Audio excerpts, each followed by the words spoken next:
ESPN in studio with Skip Bayless. Stephen A. Smith is in Skip's city, which is New York City. That Stephen A. Smith says it's actually his city. But Stephen, how are you? Well, I was going to say fine until you made the implication that it is Skip City. I would ask you to watch your mouth, Mrs. Champion. I know. This dude blasphemy. is a visitor. He's a transport. It's blasphemous for you to even suggest such a thing. That Oklahoma City. That's where Skip is from. No. I am now born and bred in New York City because I've been there for 10 years. I now qualify as a resident. You are rarely there. You are keeping my seat warm in New York City. Thank you very much. You have nothing to say to that? Let's move on. Oh, okay. Let's move on. I'm not going to even dignify with the response further than that. He will not. On the show today, a story about a hero is now in doubt. It's pretty disturbing. What really happened with USC cornerback Josh Shaw? We'll talk about it. Plus, the ESPN Insider poll ranks head coaches, and someone has a big issue with one of the coaches on that list. Find out whom has an issue. But the first topic, Kevin Love, officially a member of the Cavaliers, but Timberwolves owner Glenn Taylor says Cleveland may not be the best fit for Love, suggesting that Love will be exposed for his lack of defense. Let's listen. I question Kevin if this is going to be the best deal for him because I think he's going to be the third player on a team. I don't think he's going to get a lot of credit if they do really well. I think he'll get the blame if they don't do well. So, I mean, he's going to have to learn to handle that, and I think he's around a couple of guys that are awful good.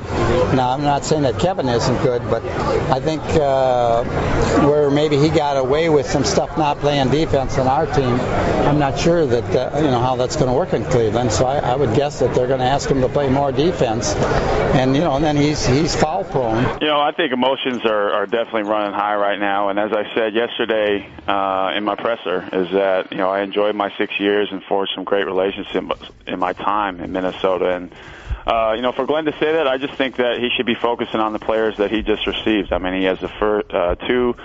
Of the first number one picks in the last two drafts, and Andrew Wiggins and Anthony Bennett. He has another guy that can really play in Thaddeus Young, and I think he got a lot from me. So I'd be focusing even more on that, and more than anything, I'm just excited to start my time here in Cleveland, get to work with my new teammates, and start with this new family here. All right. In short, Kevin Love saying politely, Glenn Taylor should focus on his team. That was Kevin Love on Mike and Mike this morning. Stephen A., I'll ask you this question. Do you believe that Taylor's comments are fair or not fair? I don't think I think they're fair from the perspective of breaking down that Kevin Love is challenged defensively. But I think that's all that's fair about what he said. I think the fact that he would even elect to make those comments was beyond the pale. I think it was excessive. I think it was completely unnecessary and very, very childish on his part. And I think Kevin Love was incredibly classy and accurate and appropriate in what he pointed out. And I think the thing that I find amazing, Skip, is that it's amazing to me, whether it's LeBron with Dan Gilbert, whether it's Kevin Love now with Glenn Taylor, it's amazing to me that young men, just relatively removed from being kids for crying out loud, have to give lessons to grown men about how to act and how to conduct yourself and how to exhibit a level of class. Glenn Taylor is upset that Kevin Love didn't want to be in Minnesota any longer. Glenn Taylor is upset that Kevin Love decided to move on and thought that his chances of winning were in a better place. You can make the argument, as some pundits would do and others, that it's a relatively weak approach for players to try to gang up or gather together to win something as opposed to being a part of building something. But what someone needs to ask Glenn Taylor is this: when have you shown an ability to build anything? You rode Kevin Garnett's coattails for so many years, you almost ran him into the ground because he was the big ticket, and you barely put anything around him with the exception of Sprewell and Cassell for 1 year where they ended up going to the Western Conference Finals. Outside of that, you were getting bounced out in the first round every year. Okay? You've got Kevin Love. Yeah, 6 years, you didn't make the playoffs. And granted, he's a part of that because if you're a star, you should be able to at least get your team to the playoffs. But it is the Western Conference. It is tough. You do have San Antonio, Memphis, the Clippers, Oklahoma City, other teams, Houston now, Portland, etc., Golden State.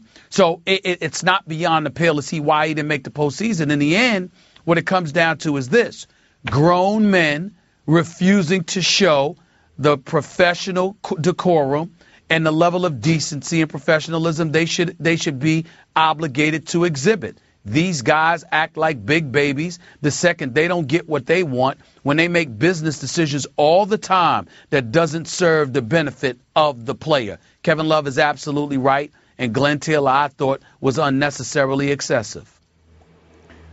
Okay, I hear everything you just said. But my view of these comments are that they were accurate sour grapes. That doesn't make them any less sour.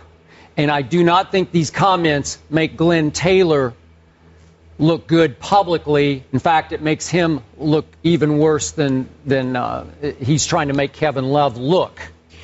But now, can we go through the points? And there are more points than we just heard in the audio we just heard. Let's take them one by one, because maybe Glenn Taylor is getting a little sick and tired of the runaway hype of, oh my God, Kevin Love wound up with LeBron James. Maybe he would like to see this put in a little better perspective. And for that, objectively, I cannot condemn him. Point number one, Kevin Love has never played much defense. Maybe LeBron James will influence him to start playing defense, to concentrate harder on the other end of the floor, and maybe to start trying to alter shots instead of just grabbing players who get by him and fouling those players and getting into foul trouble, as Glenn Taylor alluded to.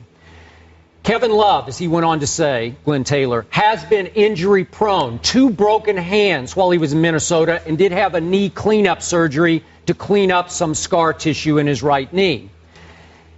I do think, and again, Glenn Taylor went on to talk about this, that maybe Kevin Love is in for a little bit of a rude awakening in Cleveland, because he will be viewed, at least early on, to me, as the third wheel. He might get a little too much of the blame and not enough of the credit, alongside, obviously, LeBron James and Kyrie Irving. Now, that's the Chris Bosh syndrome. Maybe winning a couple of rings will make Kevin Love completely okay with being viewed as the third wheel. That remains to be seen. But finally, and a point I've made on the show that I think we need to deal with in this context, Kevin Love has never played in a single playoff game in 6 seasons. And he did talk yesterday in what he called his presser about how LeBron told him, now you got to get in shape to go the distance, to play into June, because Kevin Love has never had to play into June before. And I think he's going to experience pressure like he's never felt before in Quicken Loans Arena in a postseason basketball game. Remember, Stephen A., we talk all the time about 26 and 12 that he averaged. Those were no defense, no pressure, free and easy 26 points and 12 rebounds that he averaged for the T-Wolves. And I brought this up before, but his reputation among NBA coaches was for not often coming up big in crunch time, or as statistically they call it, clutch time, when last year in PER, in clutch time, he ranked 79th in the NBA. So the pressure is going to be different. Now, maybe it'll be Kyrie, I think, in crunch time, taking the big last-second shots. Maybe LeBron will take some of those last-second shots. Maybe Kevin Love will be the third wheel when it comes to the last couple of minutes of close games. But still, there's going to be some new pressure on him that he's never felt before. So big picture here, I get where Glenn Taylor is trying to go with this. Let's have some perspective. It doesn't sit well because it doesn't come off well. It doesn't make him look good to bring it up. But these are accurate sour grapes.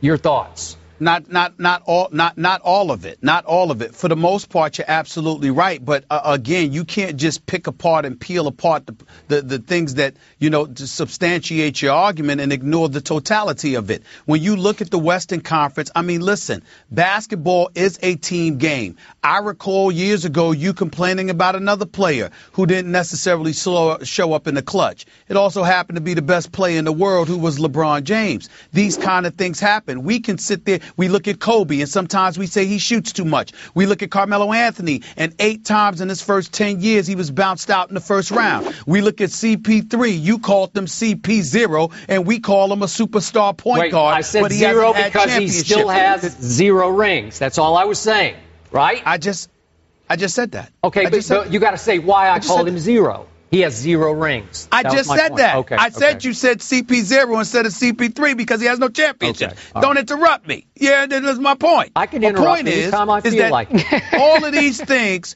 happened. All of these things happen. When you're talking about the game of basketball, we have to take into account who you're playing with. Who was Kevin Love playing with? Ricky Rubio and Kevin Martin. All right. You look at the Western Conference. We're talking about San Antonio. We're talking about Oklahoma City with KD and Westbrook. We're talking about the Clippers. We're talking about Memphis. We're talking about Portland and Houston and Golden State. I mean, my God, we understand why Minnesota if Minnesota were in the East, Minnesota would have been a top 4 team in the Eastern Conference, but you happen to be in the West. And so because you're in the West and you look at Kevin Love, you can't just sit there and look at him and say, well, he's not bringing it. This dude is a career 12.2 rebound per game average. Over the last 4 years, he's averaged at least 13 rebounds a game. This dude over the last two of the last 3 seasons, when he was healthy, he averaged 26 a game. When you look at those kind of things, yeah, he might not be LeBron. He might not be Melo. He might not be D-Wade. He might not be Kobe. But let's not act like he's not one of the top players in the game who can help the greatest player in the game reach a goal. That's the only point here. So when Glenn Taylor sits there and comes out and says all of this stuff, how come somebody didn't come back and say, well, Glenn Taylor, why did you want to keep him so badly? Why did you sit there and talk to him and say to him, you know what? I want to build a winner too. Let's build it together.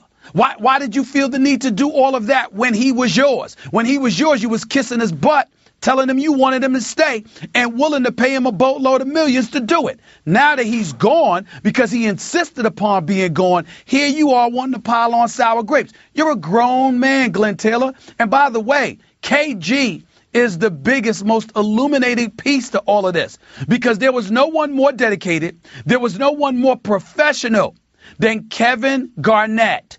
And what did Glenn Taylor ever give this man to position him to win a championship?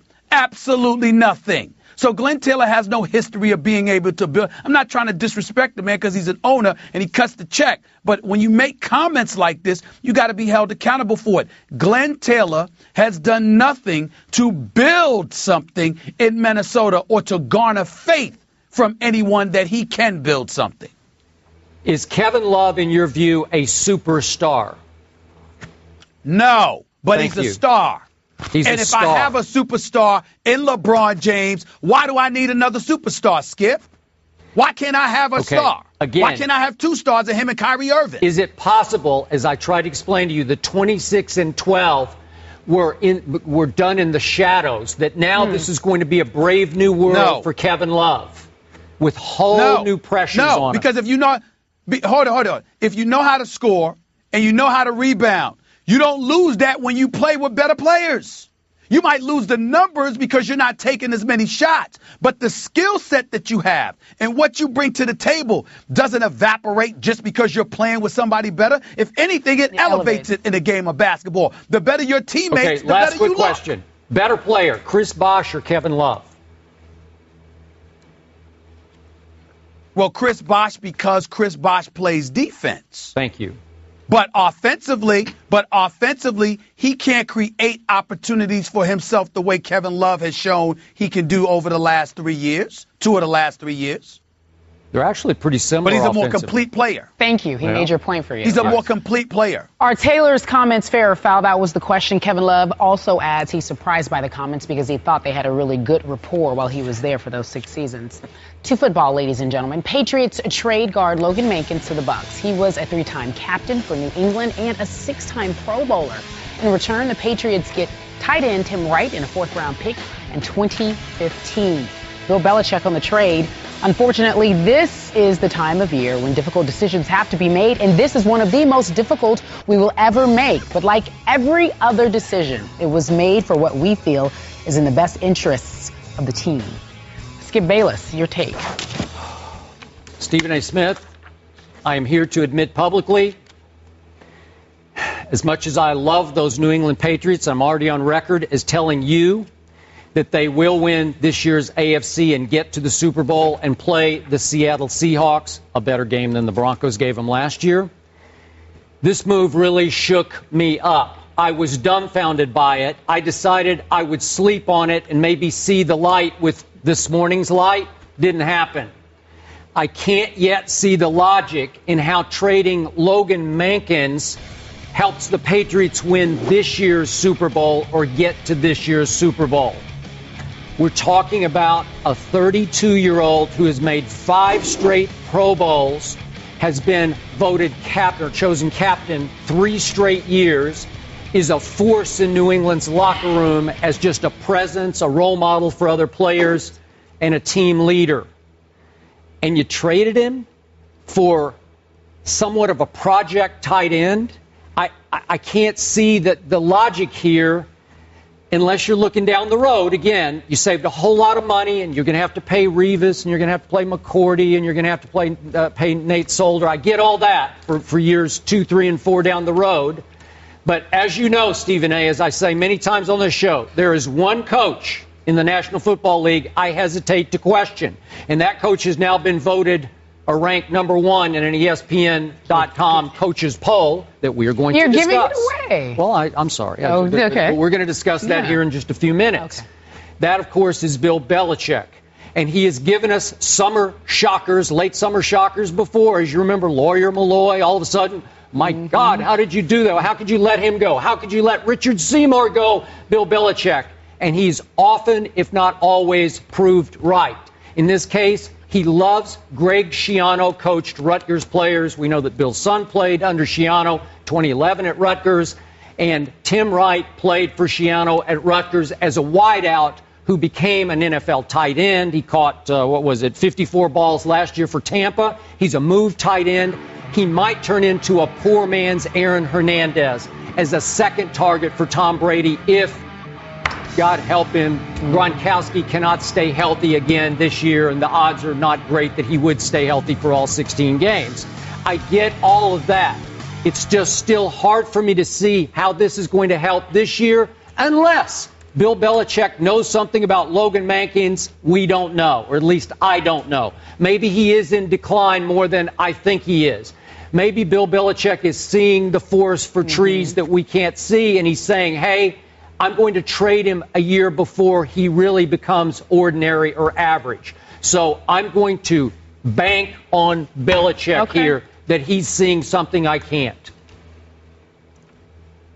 Well, there's a couple of things to take into consideration. We all know about Mankins. We know why he was a team leader inside that locker room. He's rough and rugged. He's got a lot of heart, not scared of anything, incredibly efficient and effective. But I think coming to some of the things that we need to take into consideration is that coming into training camp, the New England Patriots were returning all 5 starters on its offensive line. So as valuable as he is, it's not like you have an inexperienced bunch like you have in Tampa, or a bunch of parts you're trying to piece together, et cetera, et cetera. You've got guys there that are accustomed to playing together. So we're losing one piece while saving yourself some money might be perceived as being good business. We're talking about who I consider to be America's team here. Over the last 13 years, they've won 76% of their games, which is more than any team in any American sport. This is what they do. 76% of their regular season games, the New England Patriots have won. You've got Tom Brady returning. Gronkowski, you're hoping, is going to be healthy. You got Ridley and Vereen out of your backfield. You've got some pieces at your wideout spot. You've got guys, like the Mayos and Wolforks and in your locker room on the defensive side of the ball, along with Revis and Browner added to the mix. So you look at this team in terms of locker room influence. I don't believe that Mankins is going to be that big of a loss. Now you go back on the field. You've got 5 returning starters. Now he's one of them. He's going to be gone. You got to fill that void, but you saved yourself some money. And at the same time, you've got those other parts around him that are there. I look at the New England Patriots, and I don't blame you for your trepidation. But at the same time, what I would say to you is that if anybody deserves the benefit of the doubt, it's Mr. Kraft along with Bill Belichick. They have proven they know what they're doing when it comes to the overall team in terms of the cumulative effect it's going to have. If you're talking about the ability to get to a Super Bowl, okay, that's granted, you have a point there. But they still haven't won a Super Bowl since 2004, and last time I checked, Mankins was on those teams. So, to me, making this move, while it's hard to fathom how the New England Patriots benefit, they're usually able to see how beneficial something is to them before any of us can. A lot of teams can't say that, but the New England Patriots can. And I think that they warrant our trust in this matter.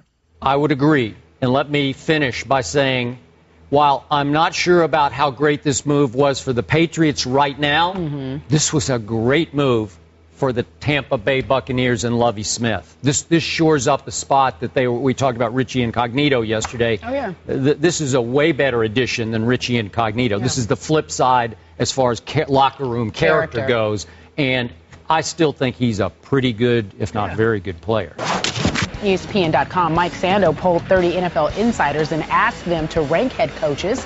Bill Belichick and Pete Carroll are 1 and 2 on the list, while Jason Garrett, Mike Pettin, and Dennis Allen round out the bottom 3.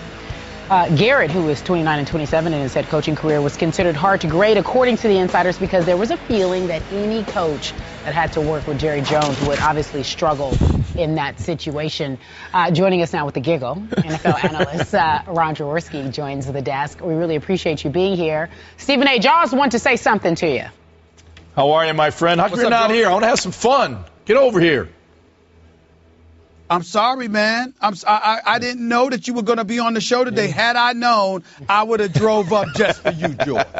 I left you speechless. Tell the truth. That's not true. That's not very true. Wait, Stephen A. is going to spend a day with me at NFL Films this year going over tape. He promised me. Okay, so that's allegedly true. That's allegedly true. I'm going to come back after that and talk about it. How's that? True. All right, Stephen A. You're on the record. Absolutely true. You're on the record. We'll leave it here.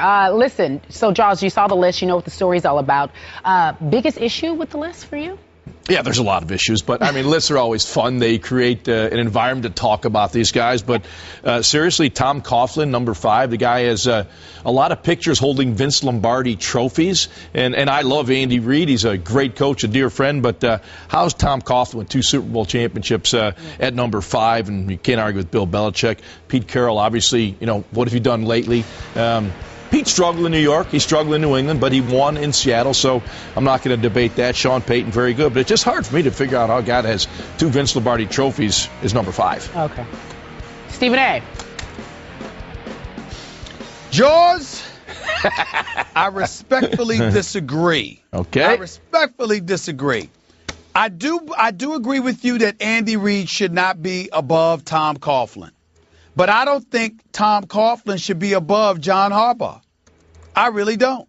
I understand he's got more Super Bowl rings, but I don't think listen, we can't ignore any longer that the New York Giants have missed the playoffs 4 times in the last 5 years. Now, the one time they made it, they made the Super Bowl, they won the Super Bowl, and I can respect that.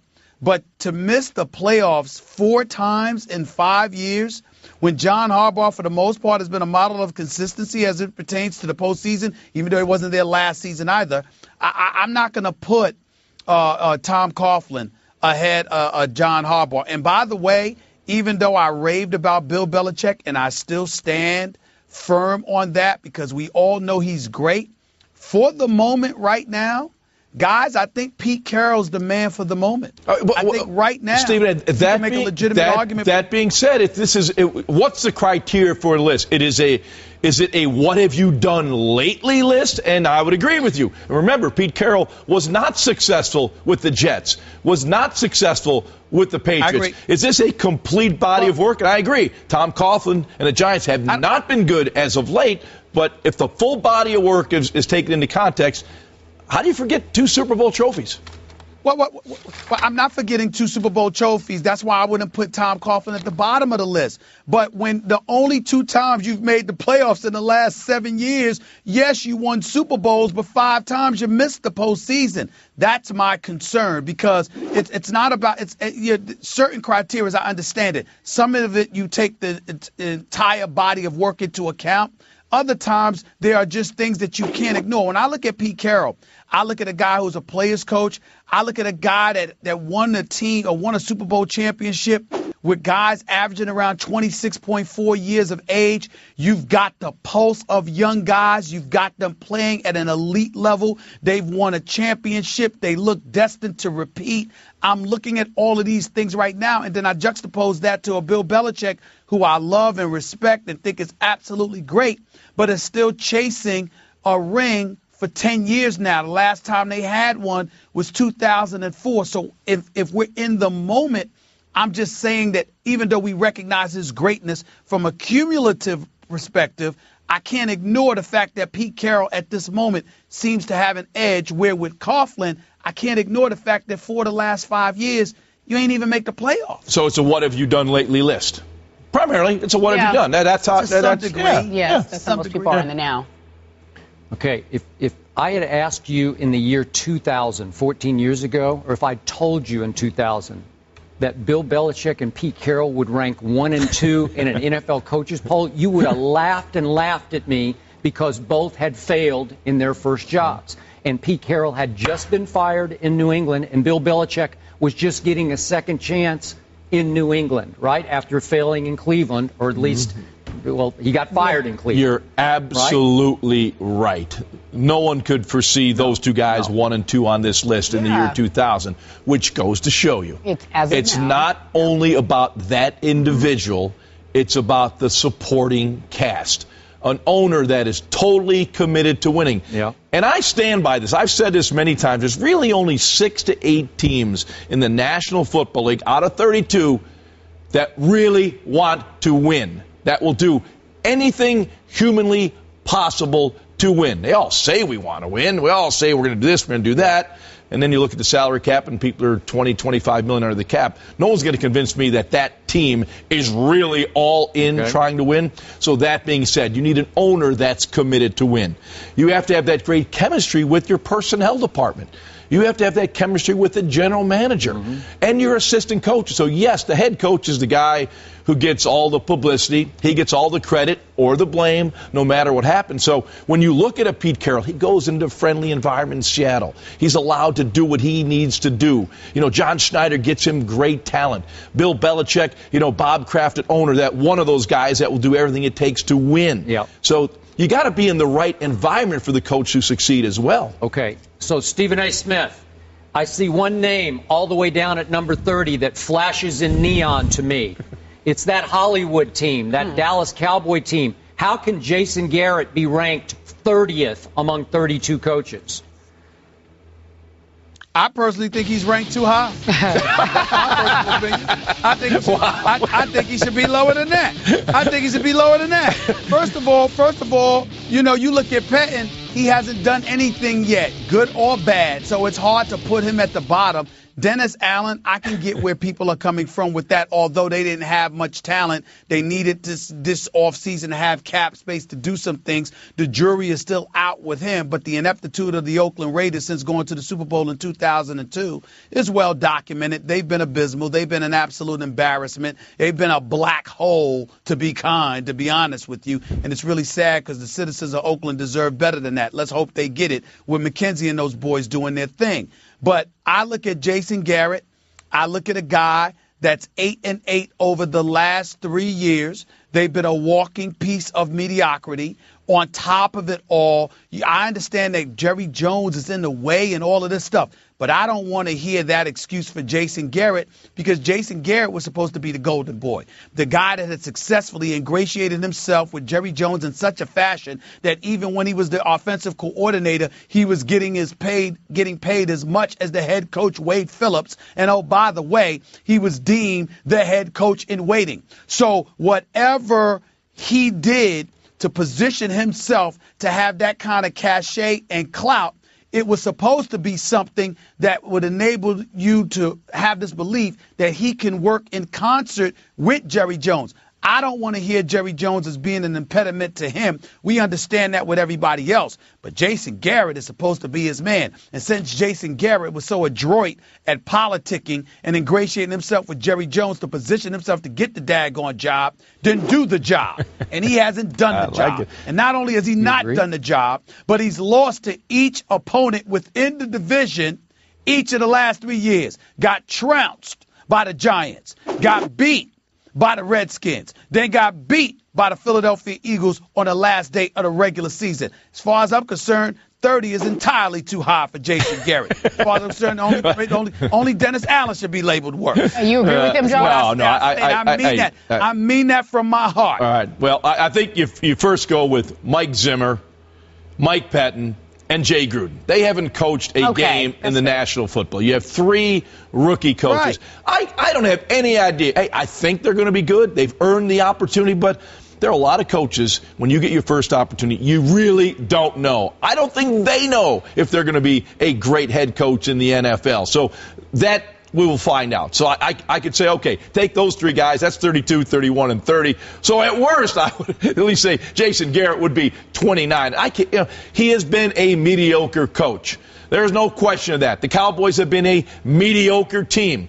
It seems like they strive for mediocrity every year, and they achieve it. I believe the number is 136 and 136 since 1999, 8-8 the last couple of years. It's a mediocre football team. Yeah, average. And so, that's a given. But Jason Garrett has done some good things. I would say he is a middle-of-the-pack head coach. And quite honestly, even with all the people I know around the football league, National Football League, I don't know if he goes in and stands up to Jerry Jones and says, I'm not doing this. Now, on the surface, it looks like he acquiesces to the demands. Like, get rid of your brother. Get rid of the coordinator. Make these changes. And I think as a head coach, you have to have some backbone and stand up to your owner if that is the case. I wish I knew. Then I would feel miserable about Jason Garrett if he wasn't standing up to his owner and the owner was telling him what to do and he was just a puppet for the owner. When all the changes continue to be made in Dallas, they're head scratchers. Yeah. All right. Stephen A. Smith, may I speak? Yes. Thank you. Go ahead. This is straight from my heart. I'm no big Jason Garrett fan, as you well know, but he is ranked 10 rungs too low on this list. This list is outrageously insulting to Jason Garrett for many of the reasons my friend Ron Jaworski just made. You cannot rank unproven first-time head coaches above him. What an insult that is. That disqualifies the list to me. I can't. Well, what credibility does that have? And then you've ranked above him a Doug Marrone, who in his first year went 6-10 in Buffalo. Are you sure about that? And Joe Philbin. How many times have we been critical of Joe Philbin on this show? What has he done? He's 15-17 as a head coach.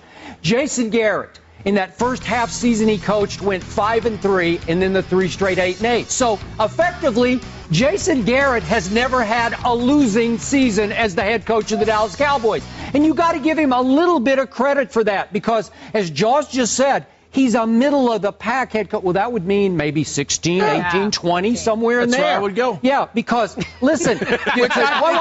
Ridiculous. Let me finish. You are winning in many cases in spite of your owner. You have to win in spite. You have had a horrendous slew of injuries on the defensive side of the ball. We all know that. You've had one defensive coordinator after another. And yet last year, you came within one Kyle Orton play. Remember, Kyle Orton had to play for Romo in the last game against Philly. You came within one Kyle Orton play of sweeping the NFC East last year, and you're the 30th ranked coach on the list? Are you kidding me? I mean, that's just straight hate of the Dallas Cowboys, and much of that comes from the guy I'm looking at. Yes. Okay. Listen, you call it whatever you want. You call it hate. You call it.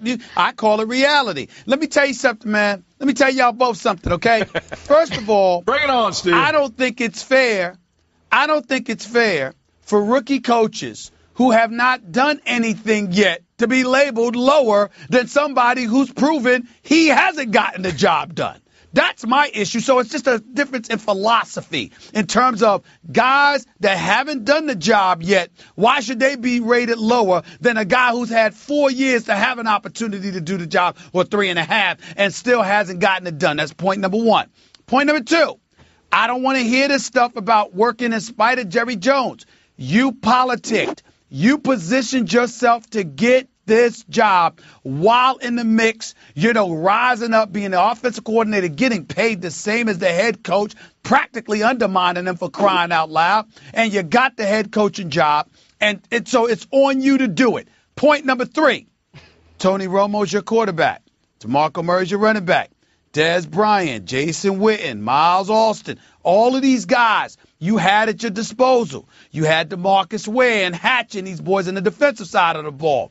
You still didn't get it done. And by the way, there was chaos because although Jerry Jones sat there and tried to insert these people in terms of the Callahans of the world and others, to call plays and all of this other stuff, you going back and forth. In the end, you weren't strong enough to stand up and insist otherwise because you were too busy trying to keep your job instead of focusing on doing your job. That's the problem in Dallas. Wow. Jason Garrett is at the heart of it, and he deserves to have a lesser rating than 30th in the league. It should be. What a soapbox. Yeah, right? Wasn't it?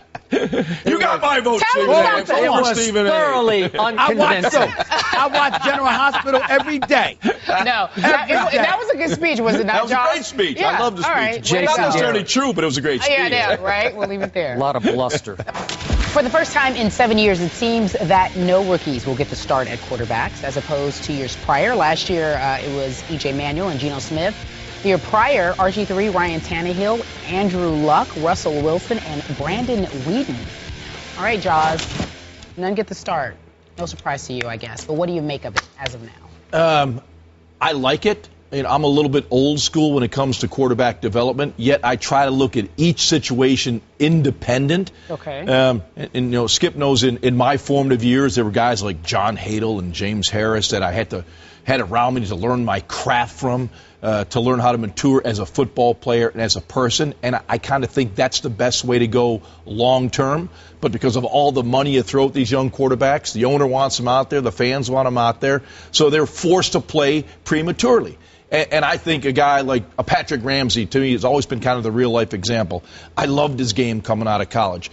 He got the crap beat out of him in Washington, and he was shot. He was shot. And here was a guy that got beat up because he wasn't ready to play at that time, and the supporting cast wasn't ready to protect him. So he got beat up. So from a philosophical standpoint, I like the fact that these guys are going to sit back, take a deep breath, and learn what the NFL's about. Because, oh, by the way, when they walk into that locker room Monday, all these rookies, not the rookie quarterbacks, everything is ratcheted up. This isn't the cool off season where you're running around in shorts and T-shirts. It's not the preseason where you only play 10 or 12 plays. This is big boy football starting next week. When you walk into that meeting room and you're part of one of those 32 teams, trust me, the intensity goes way up. From a quarterback perspective, it's not going to be this vanilla coverage that you see in the preseason. Nobody shows anything anymore. Now you're going to see the complex, sophisticated, rent space in your mind coverages that happen opening day. So really for these rookies, they're going to be wide-eyed when they walk in that locker room on Monday or their first meeting after all the cuts take place. Real quick, rank what you've seen so far of the top. Yeah, I actually went in last week and looked at all the young quarterbacks on tape. Clearly, Blake Bortles stands out. Yeah. And if there's a guy that is probably ready to play, it's him. But maybe the supporting cast isn't quite in place. So I kind of look what Gus Bradley is kind of taking a page out of Andy Reid's playbook with Donovan McNabb when he played Doug Peterson for the early part of the season till they shored up the offensive line and put the pieces in place before Donovan went on the field. I kind of think that's what Gus Bradley's doing in Jacksonville. But Blake Bortles clearly showed that he belongs. I mean, you don't even have to look at tape. You can just watch a game on TV and see the eyeball test is very good. I thought Teddy Bridgewater played very well in the He struggled his first game. He was a little fast, a little quick. And I like to look at guys' feet, because it kind of tells me what their mind is thinking. If they're fidgety and, playing frenetically, they're usually thinking that way too. Bridgewater, much better the second game. Zach Mettenberg, a guy that I liked coming out down in Tennessee, I thought he was excellent in the preseason. Big, strong arm, stand in the pocket, deliver the football, move around. He's not going to beat you with his legs running, but he's got pocket mobility, poise in the pocket. And so Zach Mettenberg jumped out to me. And probably the biggest surprise of all the young guys I looked at was Logan Thomas in Arizona. I mean, this guy's 6'6", 250, and I kind of kiddingly said around the draft after I studied his tape that he couldn't hit water if he fell out of a boat. I mean, he was so erratic. He was all over the place. I plug in that tape, and this guy looked like a polished veteran. Logan Thomas was very, very good. And I guess he's got guys there in Bruce Arians and Tom Moore, the old veteran Tom Moore, working with him, coaching him. And you could just see in a 3 or 4 month period, this guy became an NFL quarterback. So clearly, and I look at Derek Carr, but the sampling wasn't big enough. Our guy, Johnny Manziel, kind of what I thought I would see. Played fast, played frenetic, threw the ball inaccurately. But again, so did Brian Hoyer. So there's still competition in Cleveland. All right, Stephen A., your take on this, and you heard him give his top 3, Blake, Teddy, and Zach. What do you have to say? Well, first of all, I love Blake Bortles. I love what I've seen from him, and I think that he's going to do some good things in Jacksonville. No need to rush him. Again, I have the same mentality towards him that I had with Johnny Manziel in Cleveland. Let's make sure the proper parts around him are ready to go before you throw him into the Lions' den, because he is the future, and I applaud Chan Hedney for recognizing that, not denying it. You just knowing his role. He knows Blake Bortles is the future. To me, Teddy Bridgewater also looked good in the preseason. I think that he'll start before the season's out. I definitely think Blake Bortles will be the first to start. I think it'll be relatively early. It wouldn't surprise me if minds would change and he's inserted into week 1 or maybe week 2 or 3. I just expect Blake Bortles to be in the lineup relatively soon. The guy that has stood out for me that won't get any kind of playing time, it's only because of who he's playing behind. This dude, Jimmy Garoppolo. George, I'm shocked that you didn't bring him up. A 129 passer rating in 3 preseason games, albeit against backup. The kid has looked sharp. He's looked very impressive. I watched him against Philadelphia Eagles. I liked what I saw in him. He's making some pinpoint passes. They're talking about what he's doing in practice. He's got the pocket presence, and obviously he's going to be New England's number 2 guy. If it weren't for Tom Brady being in New England, we'd be talking about him more and wondering whether or not or when he's going to be inserted into the lineup, because he's been that impressive.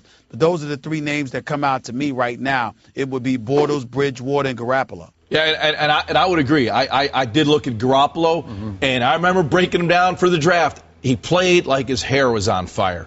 And Bill and Josh McDaniels now have him calm down, make his reads, and Stephen A. is right. He did throw the ball nicely with accuracy and velocity. Looked like he belongs. Which is why Ryan Mallett could get traded in the next few days. It's possible. Okay, back to Blake Bortles. It was interesting to me. You have to be careful, as you know, in evaluating the preseason. Are you playing with ones against ones? He got to play backups against backups for the most part. Bortles did. And remember, Gus Bradley took the pressure off right away and said, no, he will not start from the start. He said it. While Johnny in Cleveland against Hoyer, they made it like a cutthroat do-or-die competition, and both crumbled under the competition to me. So Bortles got to play with no real pressure because he could go in and free and easy and just say, well, I'm not competing for the job. I'm just trying to play football here. And he looked by far the most poised of all the young quarterbacks to me. I only got to see the one college game he played, the bowl game against Baylor.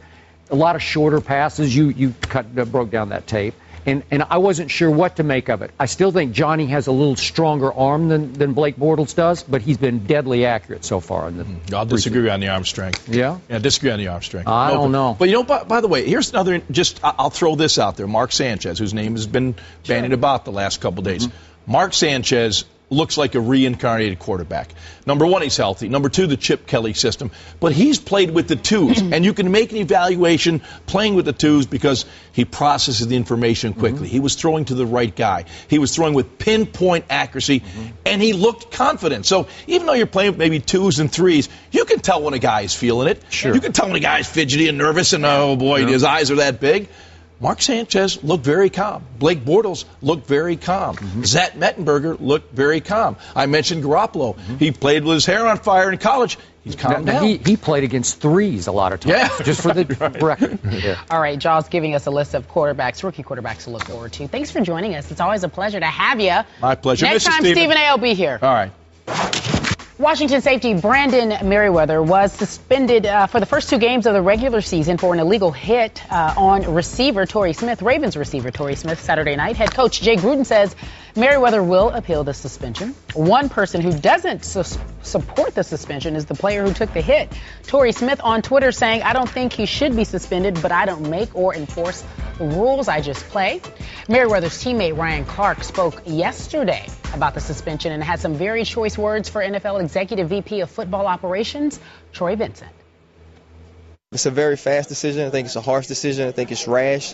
And I also think it's incorrect, and Troy Vincent, no matter how I feel about him and what he's done and where he is, I think it's a decision that he made not truly looking at the play, just really thinking to himself, okay, this is the 6th time that this guy's been an offender. This is what you should do. This is his first opportunity at power. This is the only power he has in that office, and this is what he comes up and does. I mean, I think it just shows where he's at. To be suspended for 2 games, I think it's just sad that the NFL can't figure out a way to read this or view this objectively. All right, so we're putting Ryan Clark on the hook. Does he have a point? Stephen A., question for you. I don't think there's any question he has a point. I completely 1,000% side with everything that Ryan Clark said, but more importantly, his willingness to say it, because there are going to be people out there that are going to sit there and say, why is he running his mouth, et cetera, et cetera. So let me educate them.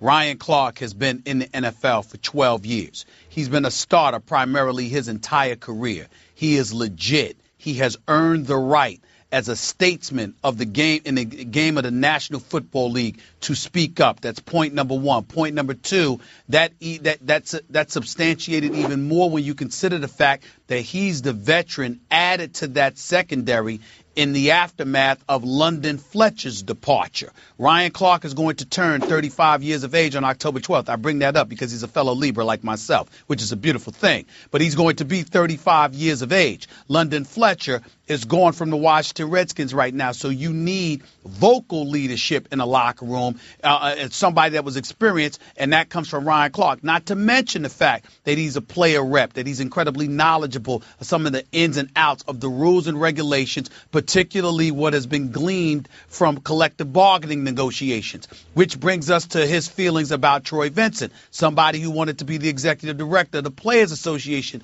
didn't ultimately get that. I've known Troy Vincent for years, profound respect for the brother. I'm happy that he's working for the league in some capacity. If he couldn't work for the Players Association, I'm glad he's working for the league. Highly intelligent brother. I consider him to be relatively conscientious. I have no axe to grind with him whatsoever. But I'm not Ryan Clark. Who knows what history exists between those two? So when Ryan Clark speaks about Troy Vincent, although you have to take that history into consideration, we may also need to consider that he may know something about Troy in terms of his temperament, how he comes to decisions, et cetera, that the rest of us do not know. I don't know the answer to that question. But in the end, all we have to go on are those facts combined with what we saw on video pertaining to Merriweather's hit.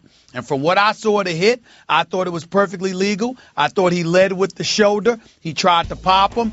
Obviously, Torrey Smith ducked down or whatever. And I think the fact that Torrey is willing to acknowledge that it's not something that Merriweather should have been penalized for, I think is very profound, because it's one thing to find the guy, penalize him on a play, then fine him.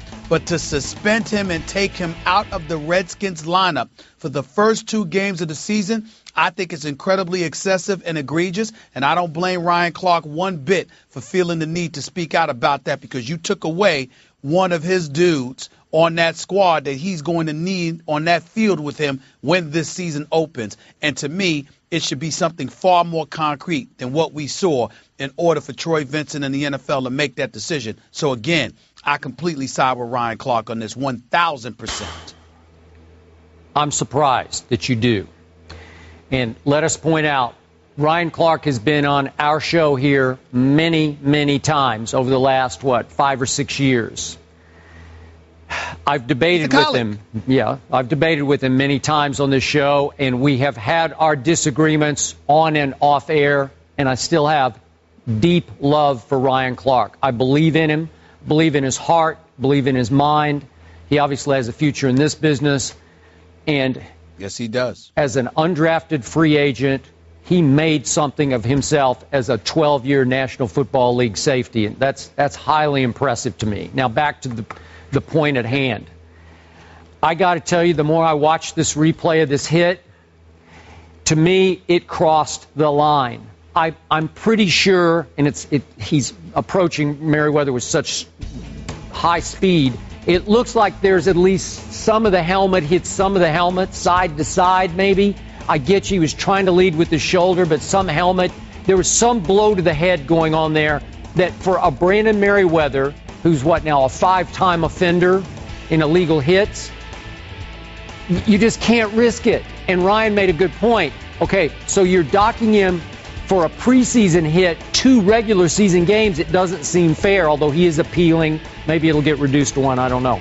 But the point is that because it was a preseason game, Brandon Merriweather, now an NFL veteran, has to play a little smarter, just a little bit. You just can't even risk that because you're too valuable to a football team on the verge of being a very good football team to get yourself suspended for the first 2 games and lose those game checks, obviously. So to me, to call that a rash and incorrect decision by Troy Vincent, I'm sorry, I don't think it was rash, and I don't think it was incorrect. But that's just me. And as you pointed out, Stephen A., Troy Vincent was up for that executive director of the NFLPA. I don't know what is going on between him and Ryan. I don't know. This was one of the first decisions Troy's made in his new position.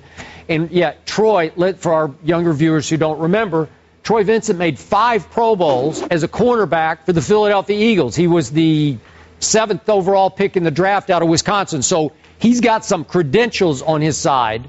I think he knows a little about what he's talking about here.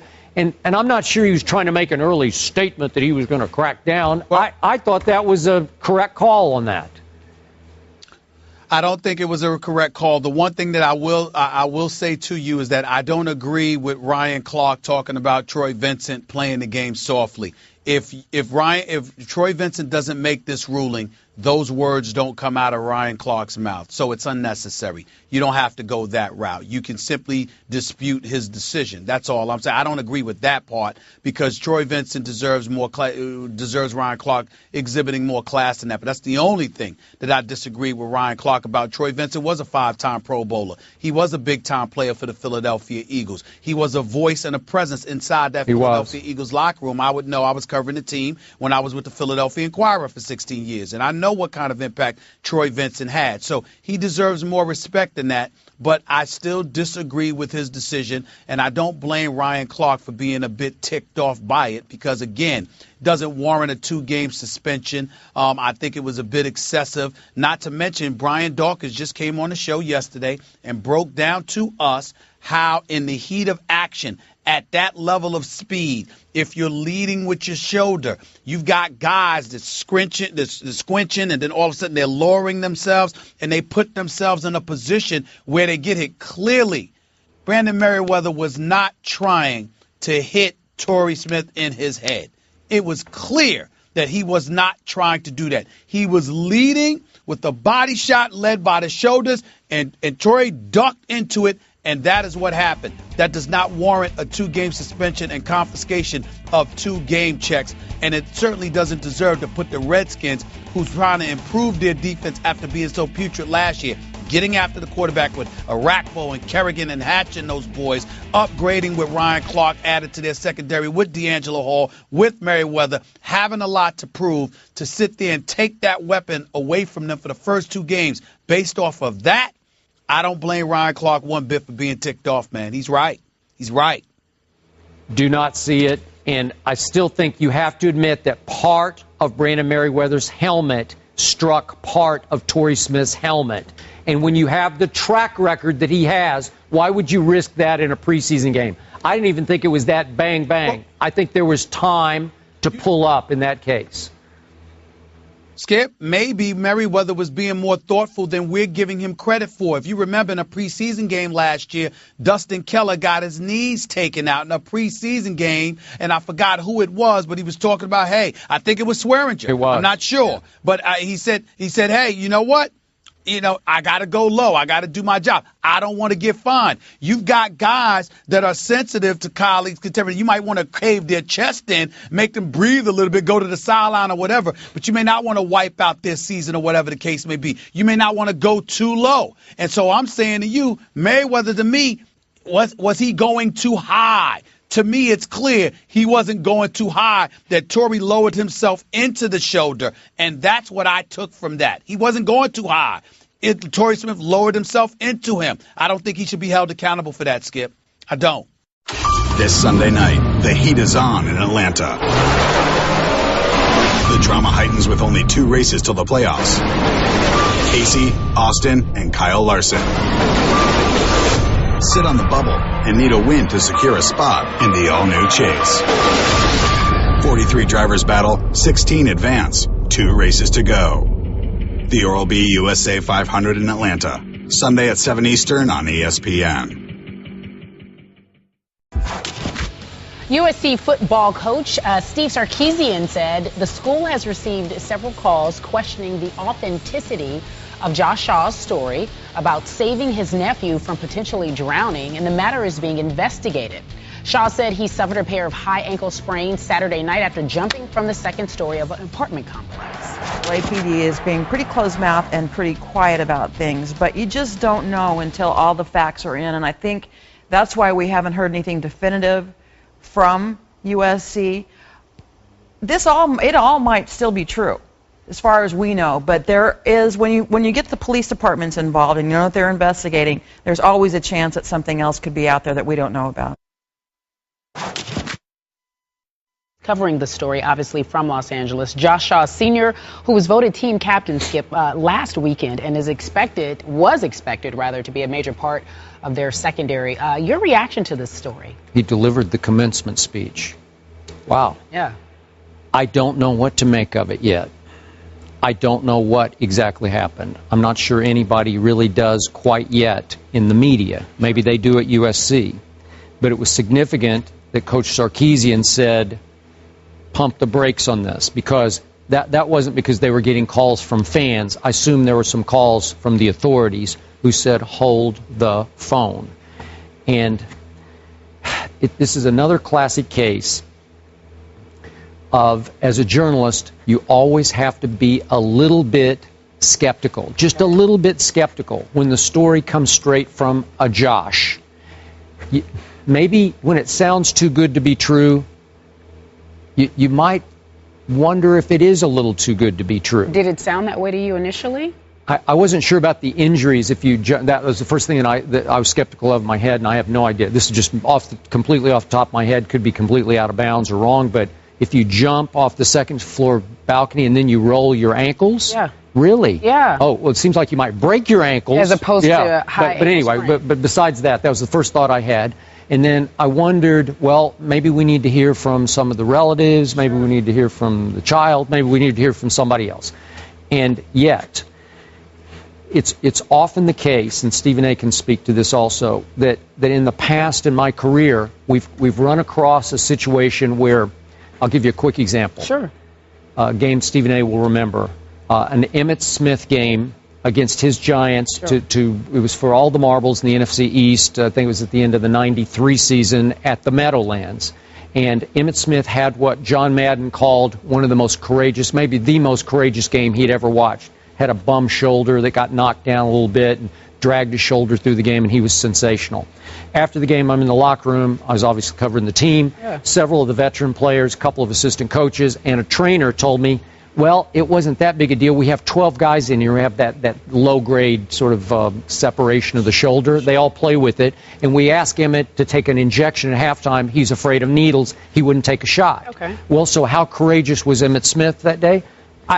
I don't know. And then I came up here on Monday night to do a show on ESPN, and we're doing, was this the most courageous ever? You know, we start comparing it to Ali and Frazier in the Thrilla in Manila. Well, does it compare? I don't think so, but maybe I knew too much because I think we ran away with the conclusion that was the most courageous ever. So, again, you always have to protect yourself by being slightly skeptical. Oh, yeah, and I know that Steve Sarkisian was very honest about, pulling the media there. He said, before we go ahead, Stephen A., and celebrate this young man, we have some doubts. We've received several phone calls, and so it made us pause. Stephen A., your take on what's happening there? Well, the reality is that we don't know. We have a lot of ambiguity, a lot of vagueness going on here. If you listen to Shore, he jumped off a second-story building, to hustle into a pool to save his 7-year-old nephew who couldn't swim. Sounds incredibly admirable. Certainly would explain the high ankle sprains in both ankles. We understand that.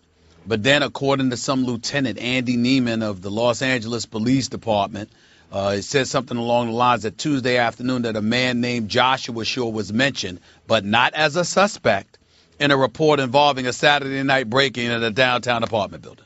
So you can sit there and say, well, he's not a suspect, but you mentioned him in this report when everything is up in the air as to the veracity of his story involving trying to save his 7-year-old nephew. So he either tried to save his 7-year-old nephew, or there was some misnomers put out, or it's possible that somehow, some way, whether directly or indirectly, he was involved in an apartment break-in. We don't know. And if we don't know, what's there to celebrate? There's only one thing to celebrate. Some 7-year-old kid didn't drown. Outside of that, we don't know. Yeah, and hopefully that's really true. don't know. Sure. Because well, we don't even know. Like, hopefully he didn't just make that up. That's right. Well, that's what I'm saying. A 7-year-old didn't drown. That's all I said. Yeah. We don't know if he was drowning, but we know that a 7-year-old nephew of his did not drown. That's what I'm saying. So because of it, you've got a football coach for a program, because what hit me, y'all, was this. The guy jumped off his balcony, saved his 7-year-old nephew. Even if he lied about it, why are the police involved? Exactly. That didn't make sense to me.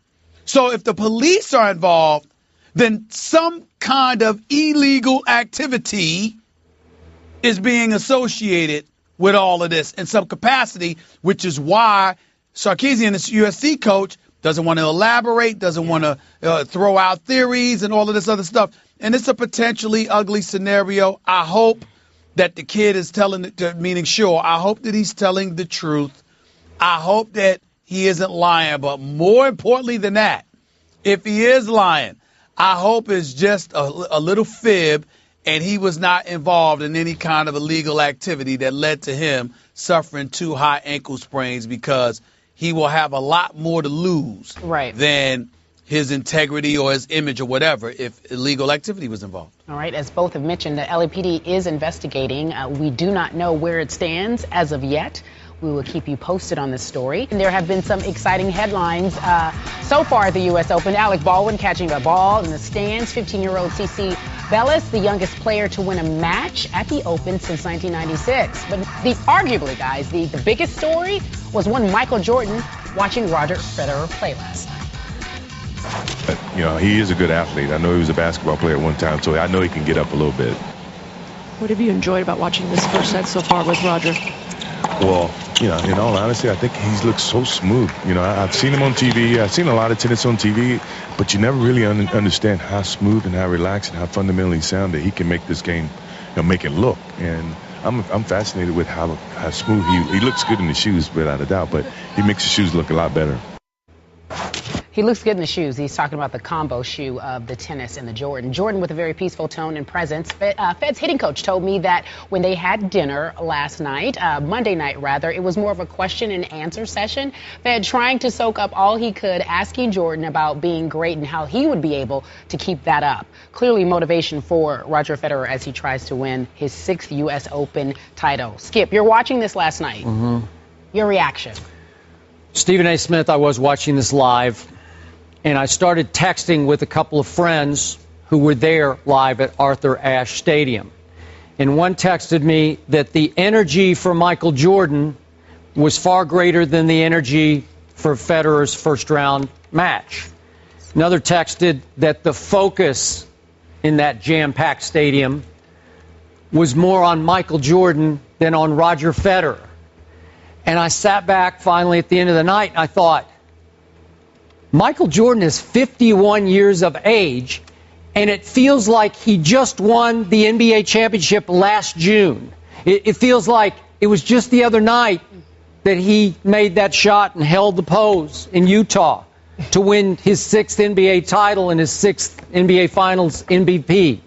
And I'm thinking, what is going on here? How is this man, we all agree, greatest of all time, but he's still hot today. Like he's on the top of the hot list, man. It's like he's a big current sports star. And then I start thinking about the shoes, the Air Jordans, the most famous sneaker ever. And I'm thinking, do the shoes keep Michael in the public eye? Or does he keep the shoes at the top of the must-buy list year after year after year? I don't know, but I've never seen anything like it, and it just cinches the fact this man's the greatest of all time, even off the court. He's just like he still looms over all of sports. At age 51, he can walk into Arthur Ashe Stadium. It's tennis, for God's sake. And they're all like, of a Jordan! sudden, it's Jordan. And Jordan took over the night from arguably the greatest of all time in tennis, Roger Federer. Yeah. Wow. You posed the question. You said, is it the shoes or is it Jordan? It's a little bit of both, but probably more Jordan than anybody. I don't know. Stephen A., like I said earlier, he was so peaceful. He just seemed like an ambassador. He was so great. When you watched him there last night, did you get the same feeling Skip got? I get the same feeling whenever I'm around him, whenever I talk to him, whenever I see him. He's the greatest ever, and he's the greatest on so many levels. He's a great winner. He's a great competitor. He had an assassin's mentality, but he's also personable and cool. Yeah. I mean, he's the kind of guy that off the court you get around him. He's very relatable, very personable, even though he's protected and insulated as well he should be because he's MJ. The reality is that he's the kind of guy that you could go up to and rap to, and he's just a down-to-earth brother. He's one of the people to consider how we know what Magic Johnson and Larry Bird did in terms of transcending or elevating the sport of the NBA to another level. But it is no doubt that the game was globalized because of Air Jordan. Michael Jordan took the game global. He's an iconic international figure. He's just one of the greatest you have ever seen. And then you consider some of the things that he did, the way he dressed, the way he walked, the way he carried himself, the way he spoke, the respect and decorum that he exhibited. Some of the things, the rivalries with Isaiah Thomas and others, you never saw him act out of pocket. You never saw him do things to get himself ejected. You never saw him, even though Reggie Miller almost tempted him to punch Reggie Miller in the face one time. You just see a lot of different things. Michael Jordan wasn't just a great champion. He was such a figure that you found yourself wanting to emulate him in a multitude of ways. And then you see him now to be in his 50s, to look good, to just have twins, to have a lovely, beautiful wife and a new family. Everything that he's done, he's a businessman, an elite businessman. Everything that he has done, he has protected himself, he's elevated himself, he's transcended himself in the sport to another level, and more importantly, he's taken professional athletes and he facilitated a movement where they're thinking not just about themselves and the game, but they're thinking about branding more and more. They're thinking about making business decisions, which facilitates them acting and conducting themselves even better, which is better for all of us in our society. So he's Michael Jordan for a reason, man. He's MJ, and we always thought that there was only one MJ with Michael Jackson. Yeah. There's only one MJ. It's MJ. His name is Michael Jordan. Okay, but are you a little surprised that at age 51 he is still treated like a current superstar, to the point that if let's take Joe Montana, greatest quarterback of all time, if he'd walked into Arthur Ashe last night, I think he would have just been another face in the crowd, a famous face, but just a face. If Cal Ripken had walked in last night, would it really move the needle? I don't know. Not really. I'm not saying that you're wrong. I'm saying that for me, it's no surprise because I'm around Michael Jordan enough to see how he's treated. It's customary for me. It's ordinary. It's what happens all the time wherever he goes. When he walks, I mean, he can go to Vegas. He can go. This is the biggest thing that I could tell you. I'm telling you right now, Skip, Michael Jordan can walk into the hood with nothing but gangsters around. It doesn't matter whether it's black, Hispanic, whatever. He can walk into the hood and they will part like it is the Red Sea. Michael Jordan is in the house. He is that kind of figure. Okay, is he still more famous than LeBron or Kobe or KD? Yes. Yes? Yes. Yes. Now that's a mouthful. Let me say this. They may have the fame, but none of their respect will eclipse the respect that Michael Jordan has. Well said. Yeah. I agree with that. You were shocked by it. I still am, and I'm the biggest Jordan fan. And I had the pleasure of covering him in Chicago and getting to know the man. And I get all the things you're saying about being in his presence. Although when I'm in his presence, when I used to be in Chicago especially, he was like just another human to me. It didn't seem extraordinary to talk to Michael Jordan because he was just a cool guy. But his presence wasn't Well, did you see anybody? What's that? Do you see anybody in the game right now that has what Michael Jordan had? No. And there's some star power that he generates by mere presence that's almost inexplicable, and it endures to the point that wherever he goes, he's still, at age 51, bigger than any current stars. Yeah. And these are big stars we're talking about in LeBron and Kobe and Kevin Durant, right? Hey, well, you said something that was really interesting. You said you were texting people. My girlfriend sent me a message. She said everyone was trying to position themselves where he was. If he's going to be here, they were like, hi. Or, including fans that, are famous people, other tennis players. They were like, I know you're not here to see us, but can we? She said there was a line out the door to get an autograph from Michael Jordan. It's huge. So I guess this enduring power. Tennis we're talking about. We're talking about tennis. Right. During an event on Monday, Jerry Jones dropped one of his signature or infamous one-liners. The Cowboys owner and general manager said his football franchise is the glitz and the glamour of the NFL. Jones further explained himself during a radio appearance yesterday. The idea of the Dallas Cowboys and the traditional picture of Cowboys was the one that was in my mind. Tex Schramm immediately straightened me out, and he said, let Houston be the checkered tablecloth and the sawdust floors. The Dallas Cowboys are glitz and glamour. We're about beautiful office buildings. We're about the city lights. A lot of teams have their kind of face, or they have their mantra.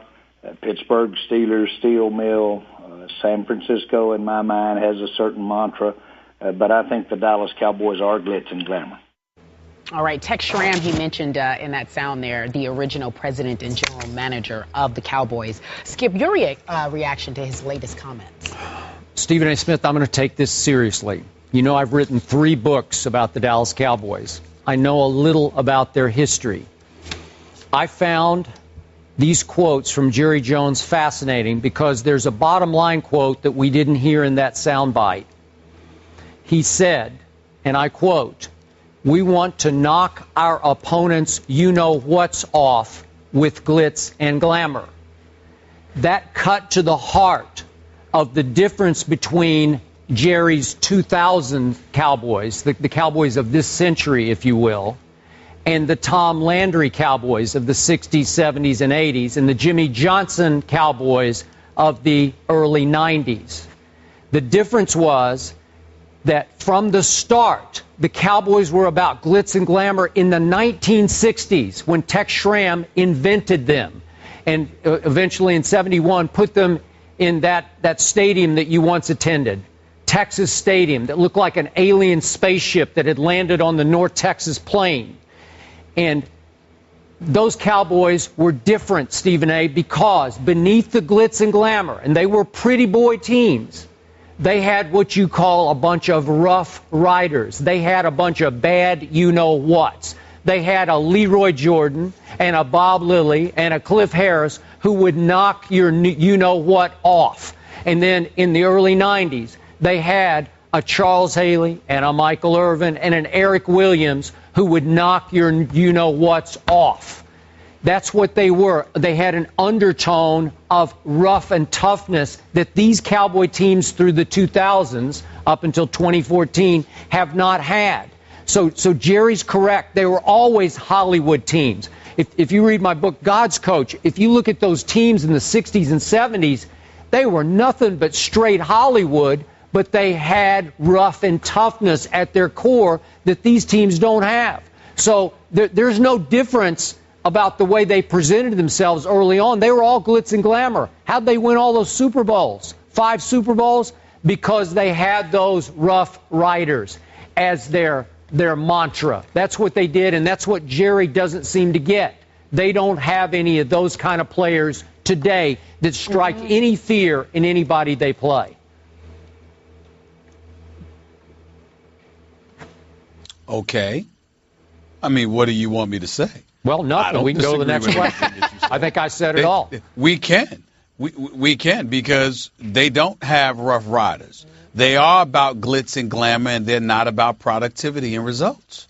It's just that simple. So rather than, continue to go on, I'm going to stop right there, Skip, and just applaud you for recognizing the deficiencies in your Cowboys. Congratulations. I'm going to take a break from crucifying them today because, to be quite honest with you, I've gotten completely bored with them. Let's wait to see them lose in the regular season before we get on them, because there's really nothing else to talk about with them. You didn't seem bored when we were talking about Jason Garrett being ranked 30th among the NFL coaches in the first hour of the show. I found that preposterous. Because I think he should have been rated lower. So that's it? No take. You're gonna stall him out, Stephen A. Nope. All right. Well, there you go, ladies and gentlemen. Thank you. Case closed. Wow. He took all my points. They don't have rough riders, ladies and gentlemen. This just in. Breaking news. All right, college football is back, ladies and gentlemen. The season kicks off this week, and it is the first year of the new college football playoff system. So we are going to talk about the Final Four. I know one, for me, would be UCLA. I can't pick the other 3, but that's just me.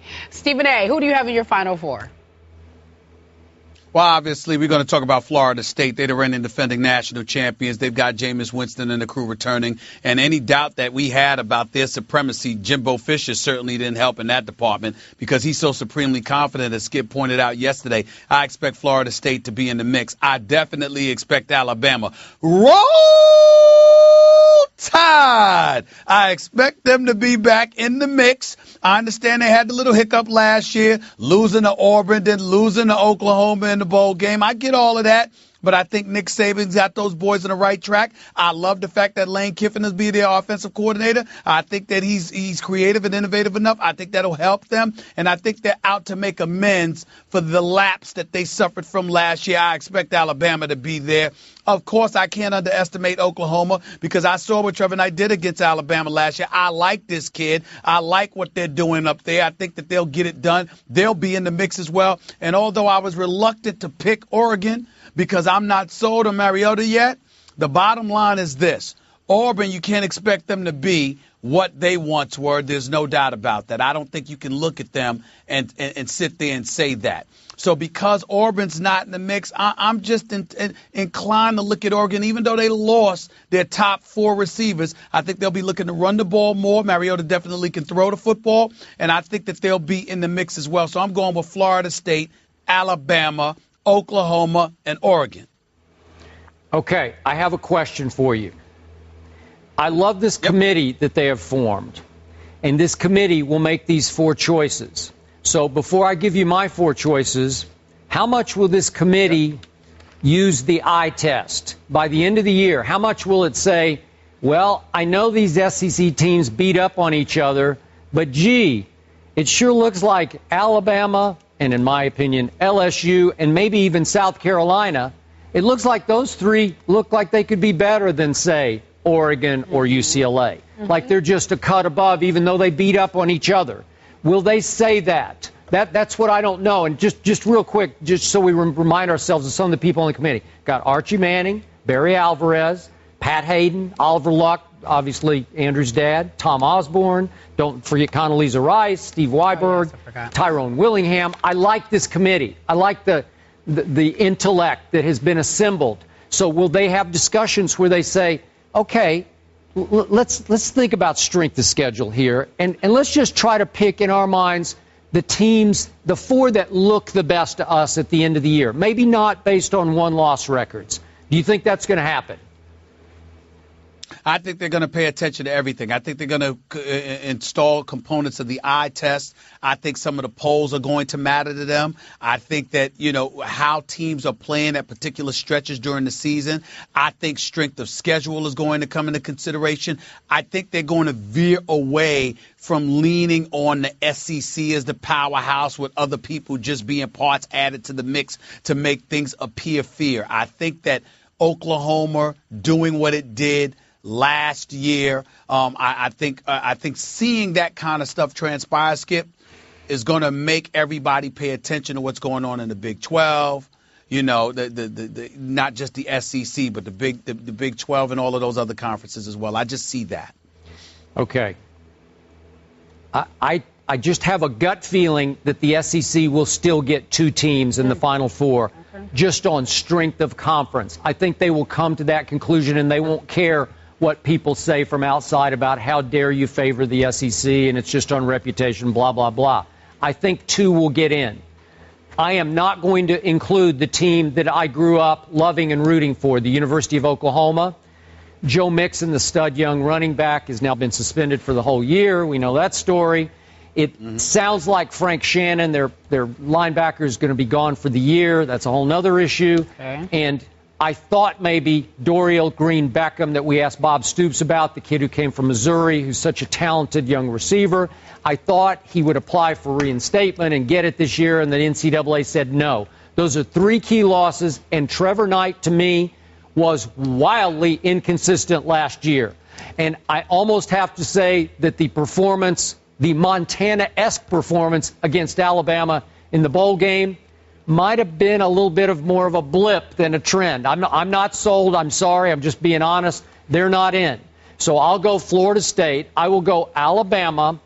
I'm going LSU because that kid, Leonard Fournette, I'm pretty sure we're looking at the next Adrian Peterson. And on electricity, I think on game-changing, superior talent and just the star power and the lightning rod that he will be nationally, as he starts to build a little momentum. I think in the Heisman race as a freshman, we've seen freshmen start to break through, and Jameis and Johnny. And again, this isn't a redshirt freshman. This is a pure freshman. Okay. But I think he's going to lift LSU into the Final Four. So that leaves me 1 school left, and it's got to be, to me, one of those 2 Pac-10 schools, and I'm Pac-12. Going back. I'm sorry, Pac-10, Pac-12. Yep. I used to cover the Pac-10. Yep. I covered the Pac-8. That's how old I am. But not true. Yes. Okay. So, Carrie. Okay, go ahead. We got UCLA. Yes. And again, Oregon this year has to play at UCLA. We had a small wager last year on this game, and I think I won it. You did. Because you knew. Because the guy that Kirk Herbstreit is now picked to win the Heisman, Brett Hundley, your quarterback, he didn't play very well at Oregon last year. He did not. I was very disappointed in his play. He was very honest. And yet I was correct in our wager, and now I'm just going back and forth, back and forth. I'm going to have to go with Oregon again. I'm going to have to go with Mariota. I just think he might outplay Brett Hundley even in that game at UCLA. And Oregon has games at home against Michigan State and Stanford. They still have to go to Oregon State. That won't be any gimme. But I just think I'm going to give them this much over your UCLA Bruins. Okay, but if, in fact, we beat Oregon at home, then you reserve the right to change that and give us that fourth spot? Well, I think that would do it. Okay, there you I go. mean, I think it would do it, but I'm going to bet against you again this year. I understand. In that game. I just... UCLA lucked up because they've got both. I mean, if you look at their schedule right here, they've got both Stanford and Oregon at home. They do. This year they don't have either game on the road. Yep. So that helps. But you didn't put them in yours, right? No, we gave it to Oregon. You and Oregon. No, I did not. The only thing we disagree about, Skip, is that I believe that the committee won't lean on the SEC as much as you think they will. Otherwise, I would have picked LSU as well because of this kid Fournette. You mentioned that you hope that they sit and have a conversation about strength of schedule, and will it really be an honest conversation? Yep. Trevor Maddich bumped into him today. He had the same concerns that you have. So he said it could be a problem. It could be a big problem. All right, we leave it there, and we switch topics now, Stephen A. And I'm just getting this information right now. ESPN's Adam Schefter, says he believes the NFL will announce that Josh Gordon ruling today. Browns sources are baffled as to why it's been taking so long and frustrated over where it could leave them and Josh Gordon. So they would like to know. Here's the question. What do you expect, if in fact this is true, Stephen A., the suspension to be? I think it's possible he's going to get suspended for the entire season. He's a repeat offender. He's somebody that got suspended for the first 2 years first 2 games last season. I'm not saying that he deserves the suspension for an entire year, although I am disgusted with his flagrant level of stupidity in this regard. But if you look at it, one could assume that he has a problem. Because you have so much to lose, and you can't seem to control yourself. They may tell him to go get some help. And so I think it's entirely plausible. If I had to bet my money, it would be more like 8 games. But it wouldn't surprise me at all if they suspended him the entire season in hopes that he goes out and gets some of the much-needed help that obviously he needs. I hate to agree with you on this one, but I do. I would guess this will be for the whole year. I don't know how many times offender he has been. If he's 3 strikes and you're out for a year, it's unclear yet what that is, and we may never know exactly. But it sounds like, given his track record dating all the way back into college, he's going to be gone for a year. Maybe that would be a good thing, as you point out, if in fact he seeks some help, if they force him to get some help. I've said this before. We've had him on the show a couple of times, at least twice. I just get a good feeling for him. I like him. I like the way his mind works. I like to hear him talk about sports. And in this case, he was bullish on Johnny football. He wanted Johnny Manziel there. And now it's just an awful story that Johnny is poised to maybe start the 4th or 5th game, and there's going to be nobody to help him, as in Josh Gordon, to help him and even be there as his buddy. Skip, Go ahead. Let me say this real quick. Bottom line is this. I feel exactly the same way about him that you do. I'm just disgusted at his level of stupidity in this regard. Because in the end, you have so much to lose. You fought so hard to get to where you are. You are an elite talent, and you're throwing all of this away for the most stupidest things that I can imagine. Like I said, I've never seen a joint of some weed worth over $1 million, or in his case, over $5 million.